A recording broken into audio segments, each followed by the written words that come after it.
What's up, nerds? And today we've got a conspiracy theory. So big, I had to go to an undisclosed location. I'm the captain, and this is Nerd Talk. The Vietnam War was built on a lie. It never needed to happen. It was all a political stunt by President Johnson and maybe even Kennedy before he got shot, just to get them reelected. Now, for all of you who don't know a whole lot about the Vietnam War, because they don't really teach about it in schools anymore, here's a little bit background history lesson.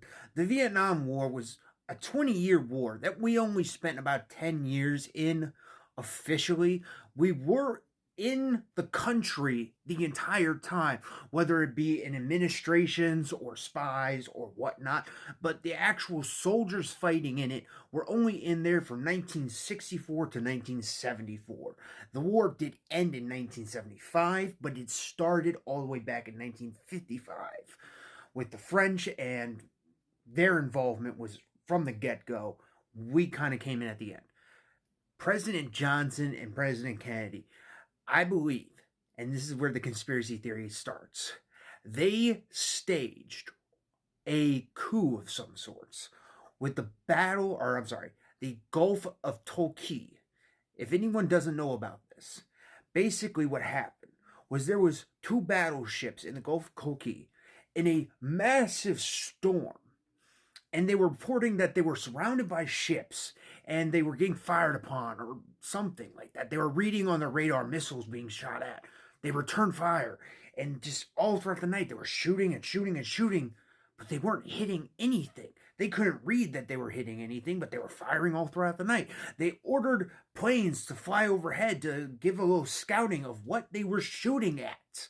They did report that they were seeing lights across the waters, but they couldn't visually confirm what was going on. The radar, there would be something there, then 1 second later, it'd be gone. It could have been the storm, but they reported it was ships. Then President Johnson said that this will not go without a response. Shortly after, we went into the Vietnam War. Even the pilots would go out to say, we didn't see no other ships, but all of these men on the ships, the pilots and whatnot, their stories would constantly go back and forth. 1 minute there were ships, 1 minute there weren't ships. It could be that they were being pressed to say, take back what you said or be honest. Who knows? But it was without a doubt, it was this moment that led to the beginning of our involvement as the U.S. getting involved into the Vietnam War. This was the stepping stone. This was the first domino that led into the domino effects of our officially sending in troops into the Vietnam War. This was 1963. This was President Johnson in the White House. Now, President Johnson only served one official term, but he served as 1 year as president after Kennedy was shot. He was Kennedy's vice president. Kennedy got shot. Here's where I say Kennedy could have had a plan in this. One thing that is without a doubt, President Johnson had the biggest landslide win in the history of the United States for president-elect. I look at the number. This is the 1964 poll that this was his win. He got 468 electoral college votes. The other guy only got 52. This was the biggest win in history and still stands to this day. No one has ever even come close to this win. And it could be in part to his involvement in going into the Vietnam. And not even, we don't have to speculate. We do know for a fact that his poll numbers were at about 45%, somewhere around there, before the Battle of Tonkin, or Gulf of Tonkin, whatever you want to call it, and then after it, it jumped to 73%. These are documented records. You can look up for yourself. That happened, and this was the result. It could be that this was his plan, or it could have been Kennedy's plan before he was assassinated, because we all know you're looking for your next term. You're looking to see how you will win your next presidential election when you're in your first term, which Kennedy was in his first term when he got shot. He would have been looking for a way to win the next election. Now, Johnson himself, he did not go for another presidency after that because he was very old. He knew he didn't have long to live. In fact, he died before the Vietnam War even finished on his own. I think it was heart problems or something. He was old. He did his one year and one term. That was it. He didn't even go for a second term, which would have been perfectly legal. It doesn't count as 3 terms if you just do the 1 year as vice president. He could have kept going, but he didn't. And yet, this happened. So I really do suggest maybe this was Kennedy's plan and he just thought, that's a good idea. Let's keep doing that. Now, the Vietnam War was a special war at the time because nobody wanted to be, there were very mass people who did not want to be in this war. It was one of those, World War II, people supported the war without question. And Korean War, a lot of people supported that one. Vietnam, it was one of those things that it was very divided.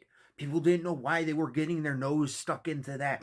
And that goes all the way back to President Eisenhower, who stated that if the Viet Cong won, or the North Vietnamese won that war, then communism would rise again. That it would just be the whole Asian side would just be full of communism, and it would be a spark, and it would just be unstoppable at that point, which is why America took such a hard look at that and thought, how can we stop it? And President Eisenhower was one of the presidents that was very reflected as well, very smart man. You took his word at face value. It was something you would listen to. So when he said, pay attention to this war, think on it, and make sure you do something about it, you listen to him.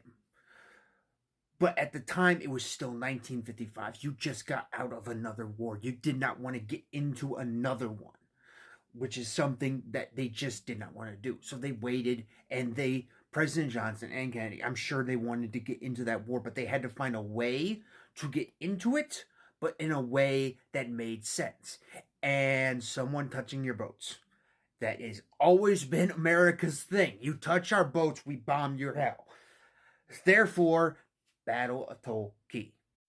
So my question is, or my theory is, did they stage everything just to make sure that we got into a war that we had no business in, that we lost, and it was all for nothing? For what? Why did they do it? What was the purpose? Because we lost anyway. All these lives could have been saved. I bet you know people who are affected by the Vietnam War. People hurt, people with PTSD, people I don't know, but it was recent enough you know someone, and it could have been prevented if they just didn't do this one thing. And for what? To win the next election? To what? Because it didn't work. They lost the war, and here we are today. Communism still runs rampant over in Russia and China and North Korea, but I don't know. I'm lost. They won the election. That's all I can get out of it, is that they did this to win the election. Well, I'm the captain. This is Nerd Talk. Like, follow, subscribe. Let me know what you guys think of this theory. As always, check in next time. We're going to be going over the nuclear bomb's effect over history, how it started, and how it is today and future days. As always, see you next time. Good morning, Vietnam!